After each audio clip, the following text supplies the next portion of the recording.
আয়নাঘর যেন বাংলার গুয়ান্তানামো। আয়নাঘর শব্দটি এখন আমাদের কাছে বেশ পরিচিত। Mother of all devil Hasina এবং তার খুনি বাহিনীর নৃশংস মেকানিজম ভেঙে পড়ার পরে দেশের মানুষ আয়নাঘরের ব্যাপারে সচেতন হতে শুরু করে, জানতে শুরু করে। আপনারা আমেরিকার কুখ্যাত বন্দিশালা গুয়ান্তানামো বা বাগরাম বেসের নাম নিশ্চয়ই শুনেছেন, যেগুলোর ভয়াবহ নির্যাতনের কাহিনী সারা দুনিয়াকে নাড়া দিয়েছিল। আয়নাঘর ঠিক এমনই।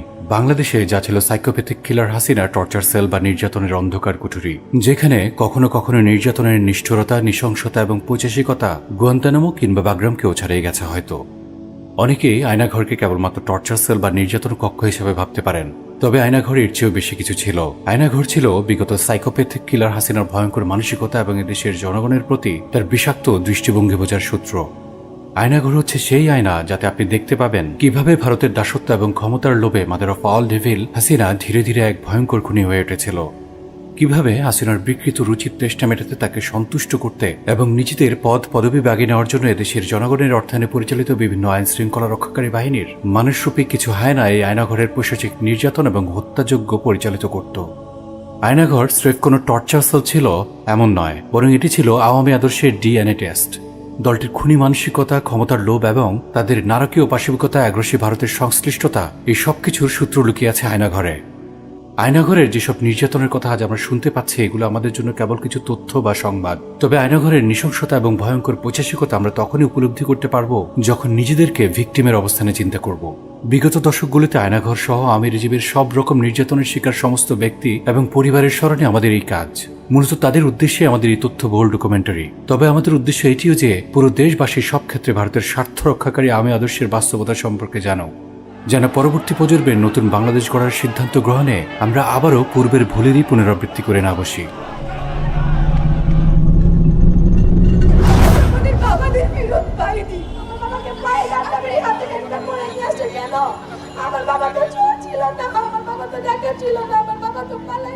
আয়নাঘর আসলে কি? আয়নাঘর একসাথে কয়েকটি মৌলিক অপরাধের প্ল্যাটফর্ম, যেমন গুম, খুন এবং অমানবিক নির্যাতন। এটি অপরাধের এমন এক প্ল্যাটফর্ম যা হাজারো অপরাধের জন্ম দিয়েছে, অসংখ্য অপরাধীর অভয়ারণ্য হয়ে থেকেছে। এটি ছিল সাইকো কিলার শেখ হাসিনার খুনের মঞ্চ। শেখ হাসিনা তার শাসন আমলে ধীরে ধীরে ভয়ঙ্কর হয়ে উঠতে শুরু করে। ক্ষমতার নেশা তাকে পিচাস বানিয়ে ফেলে, কিন্তু সে একা পিচাস হলে তো হবে না, বরং দেশে তাসের রাজত্ব কায়েম করতে, জুলুমের শাসন টিকিয়ে রাখতে তার মতোই হাজার অনুগত পিচাস লাগবে। মূলত আয়নাঘর ছিল পিচাস হাসিনা এবং তার পিচাস বাহিনীর কর্মক্ষেত্র। কেন এই আয়নাঘর? বিগত রেজিমের আমলে যে বা যারাই আওয়ামী ফ্যাসিবাদের বিরুদ্ধে দাঁড়িয়ে গেছে তাকে আয়নাঘরে নেওয়া হয়েছে। কাউকে ভারতীয় স্বার্থ বা আওয়ামী অস্তিত্বের জন্য ঝুঁকিপূর্ণ মনে হলেই তাকে নেওয়া হতো আয়নাঘরে।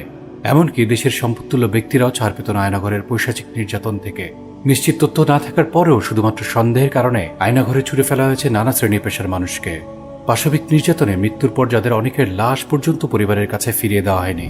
আর সৌভাগ্যবান কিছু যারা বিভীষিকাময় সে আয়নাঘর থেকে বেঁচে ফিরেছেন, তারাই হবেন এই ভিডিওতে উঠে আসা যাবতীয় তথ্যের সত্যায়নকারী। কারা ছিল এই আয়নাঘরের ভিকটিম? কেন এই আয়নাঘর? এই প্রশ্নের উত্তর আরো ভালোভাবে বুঝতে আমাদেরকে আরেকটি প্রশ্নের উত্তর খুঁজতে হবে। সেটি হলো, কারা ছিল আয়নাঘরের ভিকটিম এবং কেন? বাংলাদেশ সুপ্রিম কোর্টের আইনজীবী, বিভিন্ন রাজনৈতিক ব্যক্তিত্ব, প্রকৌশলী, ডাক্তার, ফটোসাংবাদিক, সঙ্গীত শিল্পী, প্রবাসী ব্যবসায়ী, বিভিন্ন ইসলামী ব্যক্তিত্ব, লেখক ও দায়ী, বিভিন্ন বাহিনীর ঊর্ধ্বতন কর্মকর্তা ও কর্মচারী, মানবাধিকার কর্মী সহ নানা শ্রেণী পেশার অসংখ্য মানুষকে গুম করে রাখা হয়েছিল আয়নাঘরে। কিন্তু কেন নির্বিচারে সব শ্রেণী পেশার মানুষকে আয়নাঘরের দুঃসহ স্মৃতির মুখোমুখি হতে হয়েছে? ফ্যাসিস্ট রাষ্ট্রযন্ত্রের চোখে কি ছিল তাদের অপরাধ? আসুন খোদ ভিকটিমের বক্তব্য থেকে জেনে নেওয়া যাক কোন অপরাধে তাদেরকে নেওয়া হয়েছিল আয়নাঘরে। ঘটনা 1। 2021 সালে কথিত মুজিব বর্ষ উপলক্ষে ভারতের প্রধানমন্ত্রী নরেন্দ্র মোদীর ঢাকা সফরকে ঘিরে প্রতিবাদ বিক্ষোভ দানা বেঁধেছিল আম জনতার মাঝে। নানান শ্রেণী পেশার বিক্ষুব্ধ জনতা এই সফর বাতিলের দাবি তুলে সেই সময়ে। দেশের একজন সচেতন নাগরিক হিসেবে অন্য সবার মতো মাসরুর আনোয়ার চৌধুরীও এই দাবির সাথে একাত্মতা ঘোষণা করেছিলেন। এই অপরাধেই তাকে নিয়ে যাওয়া হয় আয়নাঘরে। এবং ওই সময় মোদী যখন 2020 সালে আসতেছিল, তখন আমি ওই মোদীর আসার ব্যাপারে প্রতিবাদ জানিয়ে লেখা লিখি, লাইনের একটা স্ট্যাটাস। আমি অফিসে যেদিন আসবো সেই দিন, এর পরের দিনে আমি অফিসে আসার পথে আমাকে হাতে জিল এলাকা থেকে ওরা মাইক্রোতে আমার রিক্সা ব্লক করে আমাকে গাড়িতে তুলে নেয়। অ্যান্ড আমাকে প্রথমে র্যাব 11-তে নিয়ে যায় নারায়ণগঞ্জ। ওইখানে একটা সেলে রাখা হয়, গুম সেলে। এর পরের দিন রাতেই আমাকে এইখানে নিয়ে আসা হয়। ঘটনা 2। লেফটেন্যান্ট কর্নেল বীর প্রতীক হাসিনুর রহমান একজন দেশপ্রেমিক সাবেক সেনা কর্মকর্তা, যাকে গুম করা হয়েছিল ডিজিএফআই নিয়ন্ত্রিত আয়নাঘরে। কিন্তু কেন? আমাকে 8 সালে 8 মাসে বলা হয় রয়ের সাথে কাজ করার জন্য। আমি তখন র্যাবের সিও চট্টগ্রামের, আমি রাজি হই নাই। আমি আমার এই বিগত সরকারের সময় 2 বার গুম হই। প্রথম গুমটাকে আমি আপাতত স্থগিত রেখে স্বল্প সময়ের জন্য, দ্বিতীয় গুম যেটা আয়নাঘর ডিজিএফআইয়ের অধীনে ছিল তার সম্বন্ধে বিস্তারিত সহ আমি প্রথমে গুম কমিশনে আবেদন করি। এই ঘটনায় আমাদের মনে প্রশ্ন আসতেই পারে, ডিজিএফআই আসলে কার হয়ে কাজ করে? ঘটনা 3। আতাউর রহমান মণ্ডল পেশায় ছিলেন একজন সুদক্ষ কম্পিউটার ইঞ্জিনিয়ার, কিন্তু কোনো সুনির্দিষ্ট তথ্য প্রমাণ না থাকার পরেও যাকে 3 মাসের বেশি গুম করে রাখা হয়েছিল আয়নাঘরে। তারপরে উনি বলতেছে যে তুমি কি রোড সেফটি মুভমেন্ট হয়েছিল না তার আগে? তখন 2019-এ একটা ইয়ে হয়েছিল যে উই ওয়ান্ট জাস্টিস নামে যে একটা আন্দোলন হয়েছিল, তুমি কি ওখানে খুব অ্যাক্টিভ ছিলা? তুমি কোনো পোস্ট করছো, গভর্নমেন্ট বিরোধী কোনো পোস্ট করছো? আমি বললাম না, আমি তো এরকম কোনো পোস্ট করিনি, আর আমি তো স্টুডেন্টও না। ওইটা তো আন্দোলন করছি স্টুডেন্টরা, হ্যাঁ। আর আমরা জব করি, আমাদের ওইরকম আমি ইয়ে করিনি। আর তাছাড়া হচ্ছে কি আমি ফেসবুকে ওরকম অ্যাক্টিভ না। তখন বলছে না তুমি পোস্ট করছো। আমি পোস্ট করছি, আমি কখনো করিনি পোস্ট। আপনি ফেসবুকের পাসওয়ার্ড নেন, পাসওয়ার্ড নিয়ে আপনি ফেসবুক ঘেটে দেখেন। তখন সঙ্গে সঙ্গে আমি ফেসবুকের পাসওয়ার্ড দিলাম, ওনারা ফোন তো তাদের কাছেই, ওরা ফোন নিল, ফোনটা নিয়ে 4-5 মিনিট ওরা চুপচাপ আছে। তো তখন বুঝলাম যে তারা হয়তো স্ক্রলিং করতেছে, ফেসবুকে লগ ইন করে ঢুকে ফেসবুক ঘাটাঘাটি করতেছে। তারপরে কিছুক্ষণ পর বলতে, আচ্ছা ঠিক আছে, তুমি কোনো রাজনীতির সঙ্গে জড়িত আছো? কোন দল করো? বিএনপি, জামাত বা শিবির, এরকম কোনো কিছু করো? আওয়ামী লীগ এরকম কিছু করো? আমি বললাম না, আমি কোনো পলিটিক্সের সঙ্গে জড়িত নেই। ইভেন আমার ফ্যামিলিতেও কেউ পলিটিক্স করে না, আমরা ওরকম নর্মালি করি না, কোনো দলই করি না আমরা। তখন সে আমাকে বলতেছে যে যাই করো আর তাই করো, তোমাকে কিন্তু আওয়ামী লীগ করতে হবে এই দেশে থাকতে হলে, এর কোনো বিকল্প কোনো চিন্তাও করতে পারবে না। ঘটনা 4। সাবেক ব্রিগেডিয়ার আব্দুল্লাহিল আজমি দেশের একজন সূর্য সন্তান, দেশ বিরোধী ষড়যন্ত্রের বিরুদ্ধে ছিলেন সোচ্চার। একজন দেশপ্রেমিক সেনা কর্মকর্তা দেশ বিরোধী ষড়যন্ত্রের বিরোধিতা করবেন, এটাই স্বাভাবিক, এটা এই দেশের প্রতি ভালোবাসার পরিচায়ক। কিন্তু এই দেশপ্রীতির অপরাধেই তাকে দীর্ঘ 8 বছর আয়নাঘরে বন্দী রাখা হয়েছিল। আমাকে যে খুব ভারতের বিরুদ্ধে ফেসবুক এত সোচ্চার কেন? তো আমি বললাম, ভারতের বিরুদ্ধে ফেসবুকে সোচ্চার হওয়া যদি বেআইনি হয়, তাহলে আপনারা আমাকে আটকে রেখেছেন কেন? বিচার বহির্ভূত আমাকে সে আইনে মামলা দিচ্ছেন না কেন? সেনাবাহিনীর চাকরি করা অবস্থায় আমি এগুলো বলতে পারিনি। 2009 সাল থেকে আমি বলেছি, এটাই ছিল আমার অপরাধ, এটা আমার বড় অপরাধ ছিল। ঘটনা 5। সাবেক রাষ্ট্রদূত মারুফুজ্জামান, যাকে আয়নাঘরে গুম রাখা হয়েছিল 16 মাস। প্রিয় দর্শক, রাষ্ট্রদূতের মতো একজন হাই অফিসিয়াল ব্যক্তির কি এমন অপরাধ থাকতে পারে যার কারণে তাকে আয়নাঘরে গুম রেখে নির্যাতন করা হয়েছে? যদি মারুফুজ্জামানের এই বক্তব্য কখনো প্রকাশ না হতো, তাহলে কি সত্যটা আমরা জানতে পারতাম? ওইখানে আমি 4.5 মাস ছিলাম। ওটাকে পরে আমি জানলাম, আমাকে 4.5 মাসের মধ্যে 3 দিন 4 দিন পরে পরে নিয়ে যায়, নিয়ে কয়েকদিন পরে পরে আমাদের কম্পিউটার থেকে প্রিন্ট করে নিয়ে আসে, বলে এগুলো আপনি লিখছিলেন? আমি হ্যাঁ আমি লিখছিলাম। বলে এত এত গভর্নমেন্ট তুমি করে বলে, বলছে তুমি আর তুই এত লিখছিস, এত গভর্নমেন্টের এত স্টেশনারি খরচ পয়সা লাগে না প্রিন্ট করতে? এত দিস্তা কাগজ লাগতেছে আমাদের প্রিন্ট করতে, এখন তুই পয়সা দিবি? মানে কেন? আমি সরকার বিরোধী, তুই রাষ্ট্র বিরোধী। আমি বলছি জি না ভাই, আমি রাষ্ট্র বিরোধী কিছু করি নাই। আমি কিন্তু আমার ঠিকমতো কথা বলতেছি। মাইক খাই কী হবে, মরে যাবো ভাই। আমি রাষ্ট্রের বিরুদ্ধে কোনো কিছু করি নাই। আমি যা বলছি আমাদের স্বার্থের জন্য বলছি, এবং একটা সরকারের যে অন্যায় করেছে তার বিরুদ্ধে বলেছি। আমাদের প্রশ্ন হলো, তবে কি রাষ্ট্রের ক্ষতি হয় এমন অন্যায় এবং অপকর্মের বিরুদ্ধে কলম ধরা অপরাধ? ঘটনা 6। ইকবাল চৌধুরী একজন মুক্তিযোদ্ধা, 1971 সালে যাদের ট্যাগ না থাকলে 2024-এর জেন জেডরা দ্বিতীয় স্বাধীনতার ইতিহাস তৈরি করতে পারত না। প্রশ্ন হলো, এমন নিঃস্বার্থ সূর্য সন্তানদেরও আয়নাঘরের অন্ধকার কুঠুরিতে ছুটি ফেলা হয়েছিল কেন? কিভাবে আপনাকে ধরে নিয়ে যাওয়া হলো এবং কেন? আচ্ছা, আমি তো ফেসবুকে লেখালেখি করতাম, তো অনেকে আমাকে সাবধান করতো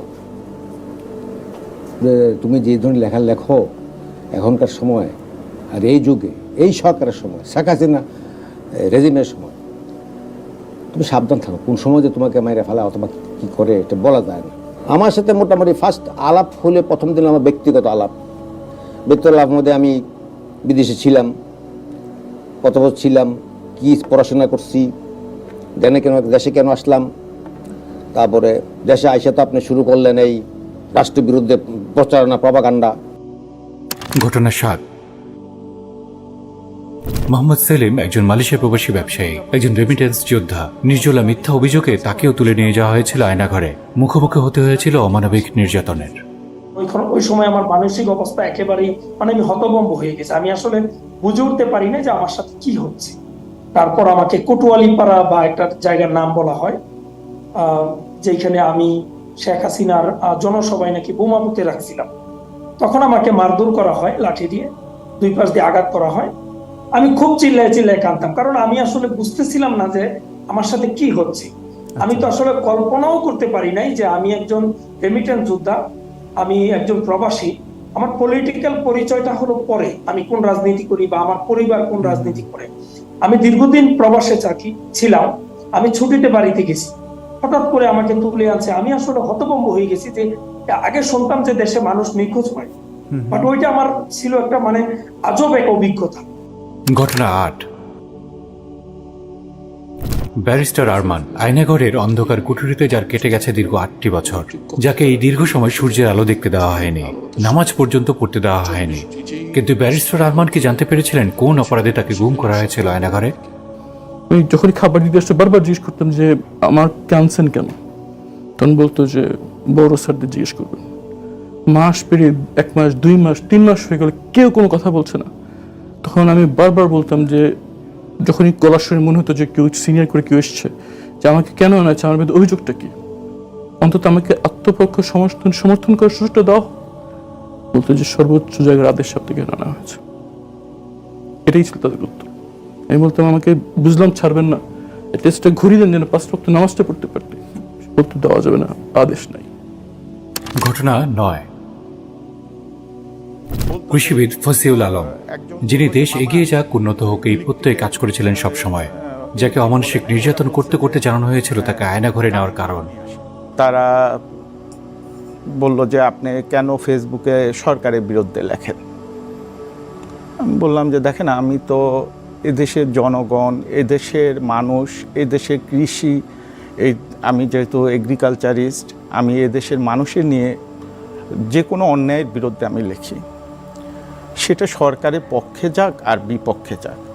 আমি জাস্ট এই কতটুকু কথা বলার প্রেক্ষাপটে তাদের একজন আমাকে প্রচণ্ড জোরে একটা থাপ্পড় মারল। ঘটনা 10। মেকানিক্যাল ইঞ্জিনিয়ার বুলবুল, যিনি ছিলেন কথিত জঙ্গি নাটকের একজন ভিকটিম। চলুন শুনে না যাক তার মুখ থেকেই। আপনি বেশ ভালোই আছেন। তো পরে আমাকে জিজ্ঞেস করতেছে যে আচ্ছা বুলবুল ভাই, আপনি এই লাইনে কীভাবে আসতেন, কে কে আছে আপনার সাথে, আপনি এই লাইন বলতে কি বোঝাচ্ছেন? আমি বললাম যে এই লাইন বলতে কি কোন লাইন বোঝাচ্ছেন, আমি তো কিছু বুঝতেছি না, আমি সাধারণ মুসলিম, আপনি কি বলতে চাচ্ছেন আমি জানি না। বলে আপনি ভালো ভালো আমাদেরকে সব বলে দেন, ইনশাল্লাহ আপনাকে আমরা ছেড়ে দিব। প্রিয় দর্শক, আপনাদের নিশ্চয়ই মনে আছে কয়েক বছর আগে সেই জঙ্গি নাটকের ঘটনাগুলো। সামাজিকভাবে এই জঙ্গি জজুর ভাই দেখে কতটা কোণঠাসা করে রেখেছিল স্বৈরাচারী আওয়ামী রেজিম। একবার ভেবে দেখুন তো, কেমন হতো যদি আপনি হতেন সেই মিথ্যা জঙ্গি নাটকের একজন ভিকটিম। তাহলে আজ আপনার এবং আপনার পরিবারের জীবনটা কতই না দুর্বিষহ হয়ে যেত। কেন আয়নাঘরে নেওয়া হতো, এই বিষয়ে ডক্টর ইউনূসের ভাষ্য বেশ উল্লেখযোগ্য। এবং যারা নিগৃহীত হয়েছে, যারা এটা শিকার হয়েছে, তারা আমাদের সঙ্গে আছে, তাদের মুখের থেকে শুনলাম কিভাবে হয়েছে। কোনো ব্যাখ্যা নাই। এটা ব্যাখ্যা থাকলে কিছু একটা হলে মানুষ বোঝে যে এটার কারণ ছিল। এটা বিনা কারণে রাস্তা থেকে উঠিয়ে আনার মতো কথা। বিনা দোষে কতগুলো সাক্ষী সাবুত হাজির করে সেই যন্ত্র, ওই এক্সপ্লোসিভ কতগুলো গাড়ির ভিতরে ঢুয়ে দিয়ে তারা বলছে তুমি সন্ত্রাসী, জঙ্গি। এমন জঙ্গি তোকমা লাগিয়ে অসংখ্য নিরপরাধ ব্যক্তিকে গুম রাখা হতো আয়নাঘরে। চলত অকথ্য নির্যাতন। ঘটনা 11। 2015 সালে একটি মেয়েকে তার মায়ের সাথে তুলে নিয়ে যাওয়া হয় আয়নাঘরে, যখন তার বয়স ছিল 11 বছর। এই ছোট্ট মেয়েটির সামনেই তার মাকে নির্দয়ভাবে নির্যাতন করত কিছু অমানুষ। পরবর্তীতে মেয়েটি বেঁচে ফিরে গোপন বন্দিশালা থেকে, কিন্তু মুক্তিপণ দিয়েও মুক্তি মেলেনি তার মায়ের। বেঁচে থাকার একমাত্র অবলম্বন মাকে আজও খুঁজে পায়নি মেয়েটি। আমাদের জানা প্রয়োজন কেন তাদের আয়নাঘরে নিয়ে যাওয়া হয়েছিল। আমাদের হ্যাঁ টাকার জন্য করতে পারে, কিন্তু আমাদের আম্মুর অত টাকাও নাই। মানে আমার ওরা তো বলতেছে যে গাড়িতে বলতেছিল যে টাকার সম্পত্তি, আর আমার আম্মুর নানা একটু সম্পদ আছে এরকম, ওটাই বলতেছিল বারবার, মানে সব আমার আম্মুর নামে ছিল। অন্তর্বর্তীকালীন সরকারের উপদেষ্টা আসিফ মাহমুদ এবং নাহিদ ইসলামকেও গুম করা হয়েছিল আয়নাঘরে। আয়নাঘর পরিদর্শনের সময় তাদের গুম করে রাখা আয়নাঘর শনাক্ত করেছেন তারা। বিভিন্ন ইসলামী ব্যক্তিত্বকে আয়নাঘরে নেওয়া হতো স্রেফ তাদের দৃঢ় ইসলামী চিন্তাধারা এবং সত্যনিষ্ঠ বক্তব্যের কারণে। ইমানি দায়িত্ব থেকে কখনো তাদের বক্তব্যে থাকতো চিরশত্রু ভারতের বিরোধিতা, কখনো থাকতো আওয়ামী ফ্যাসিবাদের বিরোধিতা, কখনো বা এই জনপদের মুসলিমদের প্রতি ইসলামী আকিদা বিশ্বাস ও আদর্শের আহ্বান। আওয়ামী সন্ত্রাসী বাহিনীর হাতে আয়নাঘরে ইসলামপন্থী ব্যক্তিত্ব, আলেম উলামাদের সঠিক সংখ্যা জানা কঠিন, কারণ রাষ্ট্র কাঠামো এবং মিডিয়া ইসলামোফোবিয়াকে খুব সযত্নে গ্রহণ করেছিল। এই জন্য ইসলামপন্থী ব্যক্তিদের নির্যাতন, জুলুম, গুম এবং খুন তাদের লেন্সে ধরা পড়ত না। তবে কোনোভাবেই এড়ানো যায়নি এমন কিছুর নাম হচ্ছে মুফতি জুবাইর রহমান, মুফতি মাহমুদ হাসান গুনভি, মাওলানা রফিকুল ইসলাম মাদানী, ইসলামী লেখক আবু তাসমিয়া আহমদ রফিক গুম হওয়ার ঘটনাগুলো। এছাড়াও নাম না জানা অসংখ্য ধার্মিক তরুণ যুবককে মিথ্যা জঙ্গি নাটক সাজিয়ে উঠিয়ে নেওয়া হতো আয়নাঘরে। আয়নাঘর হয়ে উঠেছিল জঙ্গি নাটক বানানোর বিশাল মঞ্চ। রেজিম প্রশাসনের যখনই কোনো কথিত জঙ্গির প্রয়োজন হতো, তখনই আওয়ামী সন্ত্রাস বাহিনী নিরীহ মুসলিমদের ধরে এনে আয়নাঘরে রাখত আর নির্যাতন করে মিডিয়ার সামনে জঙ্গি হিসাবে পেশ করত। আমরা দেখতে পাচ্ছি ভারতের অনুগত আওয়ামী রেজিমের দৃষ্টিতে ভারত বিরোধিতা এবং আওয়ামী জুলুমতন্ত্রের বিরোধিতাই ছিল কাউকে অপরাধী বানানোর প্রধান মাপকাঠি। এই মাপকাঠিতেই সাধারণ পেশাজীবী ব্যক্তিদেরকে বলা হতো রাষ্ট্রদ্রোহী, আর ইসলামী আদর্শের কেউ হলে সে হতো জঙ্গি। এই ন্যারেটিভের উপরই এক যুগের বেশি সময় ধরে টিকেছিল ফ্যাসিস্ট আওয়ামী আয়নাঘরের আদর্শ। কেমন ছিল আয়নাঘরের নির্যাতন? আয়নাঘরে গুম করার পরে পৈশাচিক এবং নিকৃষ্ট কায়দায় অত্যাচার শুরু হতো। অত্যাচারের মাধ্যমে অভ্যর্থনা জানানো হতো বন্দীদের। নিকৃষ্ট এবং যন্ত্রণাদায়ক পন্থায় অত্যাচার করাই ছিল নাকি তাদের অভ্যর্থনা জানানোর পদ্ধতি। আর ওখানে সবাই গিয়ে আমাকে সেদিন প্রথম দিন বলেছিল যে আমরা সবাই কিন্তু এখানে অভ্যর্থনা জানাই একটা বয়েল ডিম পাশে দিয়ে ঢুকাই দিয়ে। এছাড়াও গুম করার পর কথিত তথ্য সংগ্রহের নামে চরম অমানসিক এবং অমানবিক অত্যাচার করা হতো। স্বাভাবিক জিজ্ঞাসাবাদ নয়, বরং বিরতিহীনভাবে চলত নির্দয় অত্যাচার। মারুফ বলতেই আমি তো মনে হচ্ছে কেউ আমাকে বাঁচাতে আসছে, হয়তো আমার নাম যখন নিয়েছে হয়তো বাঁচাতে আসছে। এই যে শুরু করলো মারা, এইগুলা যে মারের চোটে দাঁতটা নড়ে গেছিলো, তারপরে যে মারলো এইসব জায়গায় আমার হাতের লিগামেন্ট এখন মতো ছেঁড়া, কোনো ট্রিটমেন্ট দেয় নেই। ফোন দিল, বলে আপনি বাসায় ফোন করবেন, তারা অন্য টেলিফোনে ফোন করে দিল, বাটন টেলিফোনে বাসায় টেলিফোন ধরছে। আমি বলছি বুয়া আমি খুব বিপদে আছি, বলার সাথে সাথে যেই শুরু হলো মায়ের। আল্লাহ আল্লাহ, আমি কোনো রকম হাতটা প্রোটেকশন করছি, মারতে মারতে একদম মানে বোতা বানায় ফেলছে। প্রিয় দর্শক, একবার ভেবেই দেখুন, যদি সত্যি কোনো ব্যক্তি অপরাধী হয়ে থাকে, তাহলে আইন শৃঙ্খলা রক্ষাকারী বাহিনীর হাতে তো ব্যক্তির অপরাধ সংক্রান্ত তথ্য সংগ্রহে থাকবে, অথচ সুনির্দিষ্ট কোনো তথ্য প্রমাণ ছাড়াই কেবলমাত্র সন্দেহের কারণে একজন নিরাপরাধ নাগরিককে কেমন নির্দয়ভাবে অত্যাচার করা হয়েছে দিনের পর দিন। কেমন হতো যদি আপনি বা আপনার প্রিয় কেউ হতেন নির্যাতিত এই ব্যক্তিটি? মৃত্যুর পূর্বে কবরের বাস্তবতা উপলব্ধি করা কঠিন, অথচ আমরা শুনতে পাচ্ছি আয়নাঘর ছিল নাকি কবরের মতো। সত্যি কি কবরের মতো ছিল আয়নাঘর? এ বিষয়ে কি বলছেন আয়নাঘর থেকে বেঁচে ফেরা বন্দীরা? ওয়ালের মধ্যে তাজা রক্ত একদম সব সব করে লাগানো। খাবার টাবার যখন দিত, ওই খাবার তো খাইতাম না, যে চোখের পানিতে ভিজে খাবার টাবার আমার ভিজে যেত, খাবার তো আমি তখনই।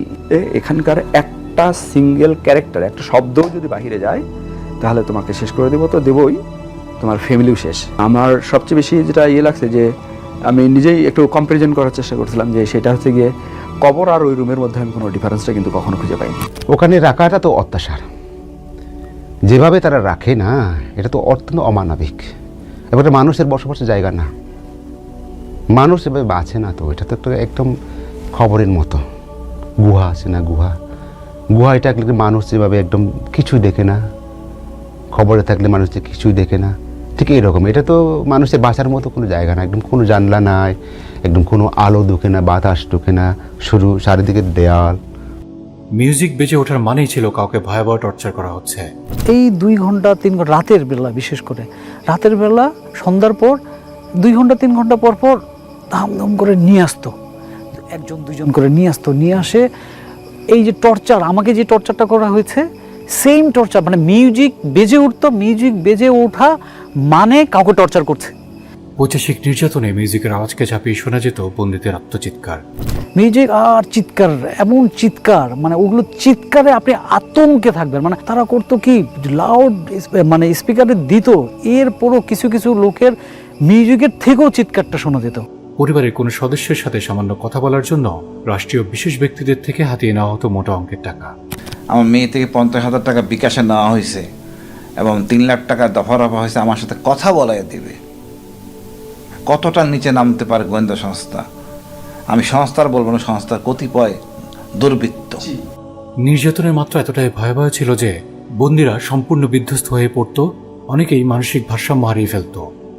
আমি যে রুমে ছিলাম ওই কমপ্লেক্সে 10 জনের 10টা সেলের জন্য 1-2টা বাথরুম থাকলে অন্য সেলের লোকরাও আসতো, ওখানেও চাপ ছিল।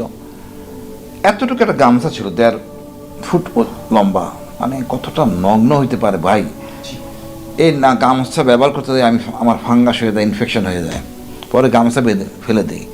লুঙ্গি পরতাম, ছিঁড়া লুঙ্গি, আমি জীবনে আমার চাকর ওই লুঙ্গি পরে না, একটা ছিঁড়া গেঞ্জি, এটা নিয়ে আমার জীবন ব্যবস্থা। টুথব্রাশ দিছিল, সে টুথব্রাশ ব্যবহার করার অবস্থায় ছিল না, সপ্তাহে পাগলের মতো আচরণ করতেছিল। দেখা যাচ্ছে আমার টুথব্রাশ আরেকজন ব্যবহার করে ফেলছে, এটা কেমনে ব্যবহার করি। জুনিয়র অফিসারদের দিয়ে উচ্চপদস্থ কর্মকর্তাদের নির্যাতন করা হতো। আমাকে তো চরমভাবে মারা হয়েছে প্রথম দিন, এবং আমি বিধ্বস্ত অবস্থা করে ফেলছি। আমার বয়স তো কম হয় নাই। আর গায়ে লাগে কখন জানেন ভাই? আমরা যাদেরকে চিনি জানি, জুনিয়র সৈনিক বা এই ধরনের লোক দিয়ে আমার গায়ে হাত দিলে এটা মানা যায় না। লোহার গেট খোলার শব্দে বন্দীদের মধ্যে ছড়িয়ে পড়তে আতঙ্ক। ওখানে লোহার গেট ছিল, গেটটা যখন খুলতো করকর করে শব্দ হতো, ওই শব্দে সবার মধ্যে আতঙ্ক আসতো, সবার মনে আতঙ্ক আসতো। এই বুঝে আমার নিয়ে গেল, এই বুঝে আমার নিয়ে গেল, ফেরত দেবে কিনা, না টর্চার করবে, না ঝুলাবে, না আমি বুঝাইতে পারবো না কি আতঙ্ক। নির্যাতন সহ্য করতে না পেরে কেউ কেউ আত্মহত্যা করতে চাইতো। ওয়ালগুলোতে ছিল রক্তের দাগ, অনেকে আত্মহত্যা করতে চাইতো, মাথা দিয়ে বাড়ি মারা রক্ত, ফিনকে দেওয়া রক্তও ছিল। নামাজরত অবস্থাতেও বেধড়ক মারধর করা হতো বন্দীদের।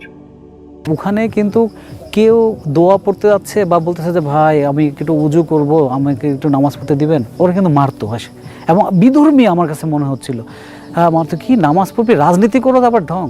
গুম করার জন্য গাড়িতে ওঠানোর পরেই শুরু হতো নির্যাতন, কারো যৌনাঙ্গে দেওয়া হতো ইলেকট্রিক শক। তো আমি অ্যাভয়েড করতে দিলাম, এই যে অ্যাভয়েড করলাম সাথে সাথেই তারা পেন্ট করে দিয়ে সাথেই স্পর্শকাতর জায়গায় ইলেকট্রিক শক, সাথেই। আমি তো অবাক, এই ধরনের সিচুয়েশন কখনো আমি ফেসও করি নাই। এরপর আমি বলতে চাচ্ছি যে বলেন আমি কি অপরাধটা করেছি, এমন কি করেছি আপনারা বলেন। বলতে এমন কি করছো তোরা সরকার উৎখাত করবে, এই বলেই নন স্টপ ইলেকট্রিক শক। দীর্ঘ 8 বছর সূর্য আলো দেখেনি ব্যারিস্টার আরমান। সেল থেকে বোঝা যেত না দিন রাতের পার্থক্য, বুঝতে পারতেন না নামাজের ওয়াক্ত। এই জীবন যেন এক কবর। তারা আমাকে চোখ বেঁধে দিল। এই ছিল আমার 8 বছরের অন্ধকারের জীবনের শুরু। আমি 8 বছর সূর্যের আলো দেখিনি। তারা আমাকে যে সেলে রেখেছিল সেখানে বুঝতে পারতাম না বাইরে কি দিন আর রাত।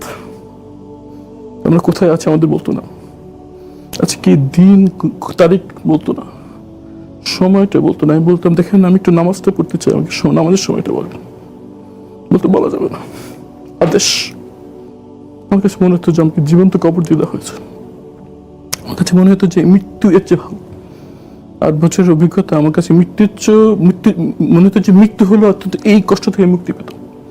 এবং দীর্ঘ 8 বছর আমি যা দেখেছি যে এটা সুচিন্তিত হবে, সুপরিকল্পিত হবে, নিয়মতান্ত্রিক ভাবে এই বন্দিশালার বন্দীদেরকে এমন আচরণ করা হতো যেটা মৃত্যুর চেয়েও খারাপ অভিজ্ঞতা দেওয়া হতো।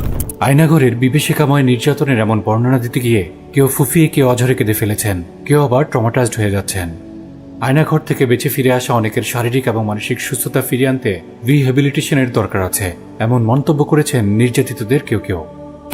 তাদের একজন আমাকে প্রচণ্ড জোরে একটা থাপ্পড় মারল। আমার কানের এখানে বরাবর। আমি সম্ভবত সামনে একটা টেবিল ছিল, আমার চোখ বন্ধ, আমি ঠিক বলতে পারবো না। ওই টেবিলের মধ্যে আমি পড়ে গেলাম। তো আমাকে কানে ক্লিপ পরানো হলো, 2 কানে ক্লিপ পরায় বোধহয় 15-20 সেকেন্ড ইলেকট্রিক শক প্রথম দিনে।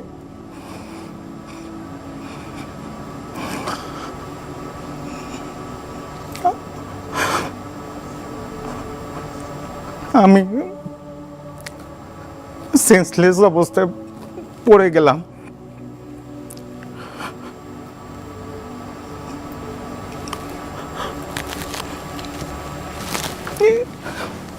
এরপর ওই মাটিতে থাকা অবস্থায় তারা একজন বুট দিয়ে আমার হাতের উপরে,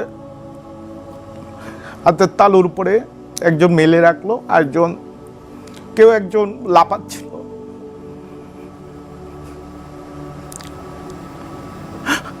আমি চিৎকার করে কাঁদলাম। আসলে এই ঘটনাগুলি বলতে গেলে আমি ট্রমাটাইজড হয়ে যাই। আমার মেয়েটা আমরা জুতো আমার পিছু পিছু নিয়ে ছিল, বাবা তুমি খালি পেয়ে যাচ্ছ, খালি পেয়ে যাচ্ছ। আমি, আমার পরিবার, আমার সন্তানরা সবাই ট্রমাটাইজড। আমার বাচ্চারা স্কুলে গার্ড থেকে ভয় পায়। আমার মেয়েরা ঘুমিয়ে কেঁদে কেটে যে বাবাকে নিয়ে গেছে, মাকেও নিয়ে যাবে, আমরা এতিমখানায় থাকবো। এই দুঃস্বপ্ন আমার বাচ্চারা থেকে। মানে ওই রাত্রের কথা মনে পড়লে আমার এখনো কান্না আসে। মেয়ে এখনো ঘুমাইতে পারি না। আমার মাঝে মাঝে রাতের বেলায় আমি আপনাকে কি বলবো, প্রথম কয়েকদিন জামিনের পরেও আমি পুকুর পাড়ে গিয়ে বসে থাকতাম। আমি আমাকে নিজেকে চিমটি কাটতাম, আমি সত্যি এদের কাছ থেকে মুক্তি পাইছি। আর আমার মধ্যে ভয়ঙ্কর মানে একটা অবস্থা কাজ করতো ওই রাত্রে, শুধু ওই রাত্রে। মানে আমাকে এই লুঙ্গি খুলতেছে, তারপর একটা মেয়ে জড়াইয়া ধরতেছে, মানে আমাকে গাড়ি দিয়ে চাপ দিতেছে, এই বিষয়গুলো আমার মাথায় চলে আসে। আমার মা আমার জন্য এরপর 3 বছর কাঁদতে কাঁদতে আমাকে নাকে দেখে চলে গেছে। এই জালেমরা, আমার বাবা মারা গেছে, আমার বড় 5 ভাই কাটতে যায়নি, আমার মা মারা গেছে, 6 ছেলে, একজনও সামনে ছিল না। আমি মায়ের অন্ধর লাঠে ছিলাম, আমার জন্য কাঁদতে কাঁদতে হাহাকার করে আমার মা চলে গেছে, আমি কাটতে জানি। আর যেন কোনো মায়ের বুক খালি না হয়, আর যেন মায়ের কান্না না হয়, আপনারা দয়া করে ব্যবস্থা করেন। আয়নাঘর প্রসঙ্গে পরিদর্শকদের বক্তব্য। উন্মুক্ত হওয়ার পূর্বে আয়নাঘরগুলোর অসংখ্য আলামত ইতিমধ্যে নষ্ট করা হয়েছে, কিন্তু আলামত নষ্ট হওয়া সেই সেলগুলো পরিদর্শন শেষেই বিস্ফোরক মন্তব্য করেছেন বিভিন্ন পরিদর্শক, এমনকি খোদ প্রধান উপদেষ্টা ডক্টর মোহাম্মদ ইউনূসও। এখান থেকে অনুমান করা যায় কতটা নৃশংস এবং ভয়ঙ্কর ছিল আমি আদর্শে লালিত আয়নাঘর। আসুন পরিদর্শকদের মুখ থেকেই শোনা যাক সেই বর্ণনা। হরর মুভি আপনারা দেখেছেন, হরর মুভিতে যে সমস্ত হরর দৃশ্য আমরা দেখি, আমরা ভিজিট করে প্রধান উপদেষ্টা সহ আজকে যে দৃশ্যগুলো তারা দেখেছি, এগুলো হরর মুভিকে ছাড়িয়ে যাবে। হরর মুভিতে কাল্পনিক জিনিস দেখানো হয়, এটা বাস্তব। এটা মানুষের মনুষ্যত্ববোধ বলে কোনো জিনিস যা আছে সেটার থেকে বহু গভীরে নিয়ে গেছে, এটা নিশ্চিহ্ন করার জন্য। মনুষ্যত্ববোধ যেন কারো না থাকে, নৃশংস অবস্থা। প্রতিটি জিনিস যে হয়েছে এখানে, যতটাই শুনি অবিশ্বাস্য মনে হয়। এটা কি আমাদেরই জগৎ, এটা কি আমাদেরই সমাজ, আমরা এটা করলাম। আইএমএ জাহেলিয়াত বলে একটা কথা আছে। এই গত সরকার এই আইএমএ জাহেলিয়াতকে প্রতিষ্ঠিত করে গেছে সর্বক্ষেত্রে। এটা তার একটা নমুনা। এইটা যে কত নিষ্ঠুর, কত বর্বর, এটা যে একমাত্র ভুক্তভোগী জানেন। আমরা পরিদর্শন এবং ভুক্তভোগীর কাছ থেকে কথা শুনে যেটা বুঝেছি, এটা আমরা কল্পনাও করতে পারি না। আয়নাঘরের ভয়াবহ চিত্র দেখে শত্রু রাষ্ট্র ভারতের সাংবাদিক পর্যন্ত বিস্মিত হয়েছেন। ইনস্ক্রিপ্ট নামক গণমাধ্যমের সম্পাদক অর্কদেব আয়নাঘর নিয়ে ফেসবুকে একটি স্ট্যাটাস দিয়েছেন। আয়নাঘরে পাওয়া বৈদ্যুতিক চেয়ারের একটি ছবি পোস্ট করে ফেসবুকে তিনি লেখেন, এই চেয়ারটা দেখে রাখা জরুরি। ফ্যাসিবাদের জননী শেখ হাসিনার আয়নাঘরের একটি কক্ষে রাখা হতো এই চেয়ার। হাই ভ্যালু বন্দীদের ইলেকট্রিক শক দিতে ব্যবহার করা হতো এই চেয়ার। আয়নাঘরের গডফাদাররা। ভারতের বাংলাদেশ বিরোধী গুপ্তচর ভিত্তি অনেকটা ওপেন সিক্রেট। বাংলাদেশের গোয়েন্দা সংস্থাগুলো রয়ের অপতৎপরতা সম্পর্কে জানে, কিন্তু ভারতের অনুকূলে থাকা বাংলাদেশের রাজনৈতিক সরকার দেশের গুরুত্বপূর্ণ গোয়েন্দা সংস্থাগুলোকে রয়ের অপতৎপরতায় বাধা দিতে নিষেধ করে। জাতীয় নিরাপত্তা সংস্থা বা এনএসআই এর সাবেক মহাপরিচালক ব্রিগেডিয়ার জেনারেল আমিনুল হক বীর উত্তমের মতে, বাংলাদেশে এমন কোনো ক্ষেত্র নেই যেখানে র হাত পারেনি। তবে রাজনৈতিক দলগুলোতে অনুপ্রবেশের ক্ষেত্রে পতিত আওয়ামী লীগের রয়ের অনুপ্রবেশ ঐতিহাসিক কারণেই সবচেয়ে বেশি। কিন্তু আমাদের প্রশ্ন হলো, বাংলাদেশের গোয়েন্দা সংস্থাগুলোর মধ্যে ভারতীয় গোয়েন্দা সংস্থার রয়ের প্রভাব কেমন? বিগত শাসনামলে রাষ্ট্রীয় সন্ত্রাসী বাহিনীগুলোর দ্বারা যে ত্রাসের রাজত্ব কায়েম করেছিল mother of all devil Sheikh Hasina, সেখানে রয়ের ভূমিকা কেমন ছিল? আসুন কিছু তথ্য বিশ্লেষণ করে দেখা যাক। অ্যানালাইসিস বিডির জরিপে দেখা যায়, বাংলাদেশের 65% মানুষ বিশ্বাস করে দেশের রাজনৈতিক গুমের সাথে প্রতিবেশী রাষ্ট্রের গোয়েন্দা সংস্থার র জড়িত। তাদের মর্জি মতো এদেশের বিরোধী দলীয় রাজনৈতিকদের গুম, ক্রসফায়ার ও গ্রেফতার করা হয়। বিএনপি নেতা সালাহ উদ্দিন আহমেদ গুম হওয়ার বেশ কিছুদিন পর তাকে ভারতের শিলং থেকে উদ্ধার করা হয়। অথচ প্রত্যক্ষদর্শীরা দেখেছেন কালো সন্ত্রাসী র্যাপিড অ্যাকশন ব্যাটালিয়ন তাকে তার নিজ বাসা থেকে তুলে নিয়ে গেছে। জামায়াত নেতা মাওলানা দেলোয়ার হোসেন সাইদির মামলার একজন সাক্ষীর ব্যাপারেও এমন ঘটনা ঘটেছে। সুখরঞ্জন বালি নামে একজন সাক্ষীকে ডিবি পুলিশ একেবারে প্রকাশ্যে একটি সাদা গাড়িতে জোরপূর্বক তুলে নিয়ে যায়। এই ঘটনার বহুদিন পরে তাকে পাওয়া যায় ভারতের দমদম কারাগারে। প্রিয় দর্শক, আওয়ামী সন্ত্রাসী বাহিনীর হাতে গুম হওয়া ব্যক্তিগুলো নিশ্চয়ই বাতাসে ভেসে ভারতে চলে যায়নি, বরং তাদেরকে ভারতীয় গোয়েন্দা সংস্থা রয়ের নির্দেশ এবং তত্ত্বাবধানেই ভারতে নিয়ে যাওয়া হয়েছিল। অফিসাররা বলেছেন যে এই গুম এবং খুনের সাথে পতিত স্বৈরাচার শেখ হাসিনা ছিল, তার অর্ডারে এগুলো হয়েছে। তবে আয়নাঘরে কাকে নেওয়া হবে, কাকে কোন বাহিনীর আয়নাঘরে রাখা হবে, এগুলোর নির্দেশ আসতো মূলত 3টি পর্যায় থেকে। প্রথমত ভারতের নির্দেশ, যা রয়ের তত্ত্বাবধানে পরিচালিত হতো। 28 বছর চাকরিতে আমার কোনো অপরাধ নাই, আপনি হঠাৎ করে আমার বিরুদ্ধে এত সব অপরাধ আনলেন। আসলে এটা ক্ষোভ, ভারতকে খুশি করা, আর সব কিছুর পিছনে চলে যান Tarek Siddiqui. Mother of all devil Sheikh হাসিনার নির্দেশে, স্বরাষ্ট্রমন্ত্রী সহ হাই ফিগার আওয়ামী নেতাদের নির্দেশে অসংখ্য আয়নাঘর পরিচালনা করত রাষ্ট্রের শীর্ষ সন্ত্রাসী বাহিনীগুলো। আয়নাঘরের সংখ্যা সম্পর্কে প্রধান উপদেষ্টার প্রেস সচিবের বক্তব্য হচ্ছে, বাংলাদেশে যত আয়নাঘর আছে প্রত্যেকটা খুঁজে বের করা হবে। সোফার আমাদের কাছে গুম কমিশনের ইনভেস্টিগেশন অনুযায়ী এবং সিকিউরিটি ফোর্সে যা ইনভেস্টিগেশন করেছে আমরা জেনেছি এটার সংখ্যা কয়েকশো, মেবি 700 থেকে 800, এবং এইটা আরও বের হচ্ছে। এবং এটা বোঝা যাচ্ছে যে এটা শুধুমাত্র ঢাকায় কনসেন্ট্রেট ছিল না, প্রত্যন্ত অঞ্চলেও এরকম অনেক আয়নাঘর ছিল। এবং শুধু ঢাকায় না, বরং অবিশ্বাস্যভাবে পুরো দেশ জুড়েই গড়ে তোলা হয়েছিল অসংখ্য আয়নাঘর। বাংলাদেশে আপনাদের শুধু ঢাকা নিয়ে ভাববেন না, প্রত্যেকটা জায়গায়, জেলায় এই ধরনের আয়নাঘরের সন্ধান আমরা পেয়েছি। এত বিপুল সংখ্যক গোপন টর্চার সেলের মধ্যে আমরা একেবারে মূল কিছু কেন্দ্র সম্পর্কে দর্শকদের জানিয়ে রাখা সমুচিত মনে করছে। ডিজিএফআই এর প্রধান কার্যালয়, মূলত এখান থেকেই আয়নাঘর নামক আওয়ামী কালচারের জন্ম। CTTC, Mintu road, ground floor সহ বিভিন্ন ফ্লোরে আয়নাঘর রয়েছে। জঙ্গি নাটক সবচেয়ে বেশি এরাই সাজিয়েছে। ডিবি কার্যালয়ের পাশে হওয়ার কারণে সিটিটিসি এর নাম কম আসত, কিন্তু এরাই ছিল গুম ক্রসফায়ারের mastermind. DB office, Mintu road, হারুনের ভাতের হোটেল নামে পরিচিত। অ্যান্টি টেরোরিজম ইউনিট, সংক্ষেপে ATU, বারিধারা, টাকলা মনিরুলের হাতে গড়া। এরা 15 থেকে 16 বছরের বাচ্চাদের ধরে এনে গুম এবং নির্যাতন করে 164 ধারায় জবানবন্দি নিত।